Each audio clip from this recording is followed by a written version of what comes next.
ఇప్పుడు మనం ఏం మాట్లాడుతున్నాం వీళ్ళందరితో అంటే ఎక్కడా కూడా ఈ సభ సాక్షిగా చెప్తున్నాను, ఇది ప్రజలకు కూడా తెలియాలి, ఎక్కడా కూడా గత ప్రభుత్వం తాలూకు హెడ్ చేసిన వ్యక్తి చేశారని ఎక్కడ కూడా నేను ప్రత్యేకించి మాట్లాడాను. నేనేం చెప్తాను, టీటీడీ పాలక మండలి బాధ్యత ఇది.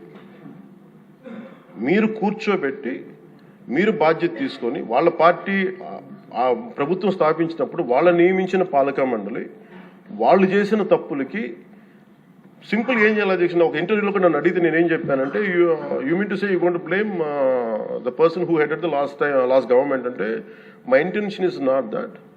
My intention is always to say that who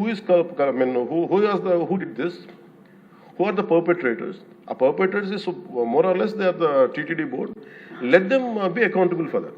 ఎక్కడా కూడా నేను ఈ వ్యక్తి గురించి మేము మాట్లాడలేదు, ఎందుకంటే డైరెక్ట్గా ఇన్వాల్వ్మెంట్ ఉందని మనం చెప్పట్లేదు అది, ఎందుకంటే వాళ్ళు నియమించిన బోర్డు ఇది. కానీ వాళ్ళు ఏం చేస్తున్నారు అక్కడ కూర్చోబెట్టి, ఎక్కడా కూడా సింపుల్ ఏం చేయాలి దీక్ష, నిజంగా నేనేం చెప్పాను ఆ ఇంటర్వ్యూలో కూడా, ఆయనే తప్పు, నాకు సంబంధం లేదు, మేము పలానా టీటీడీ బోర్డు చేసింది ఇది, ఆ టీటీడీ బోర్డు మీద మీరు నిష్పక్షపాతంగా ఒక కమిటీ వేయండి, ఆ దోషులు శిక్ష పడేలా చేయండి, వాట్ ఎవర్ దాని అవుట్కమ్ ఏముంటుందో దాన్ని బయట పెట్టండి, ఇంత సింపుల్గా తేల్చేయచ్చు. వాళ్ళు వెనకెందుకు వేసుకొస్తున్నారు నాకు ఈ రోజుకి నాకు అర్థం కాదు.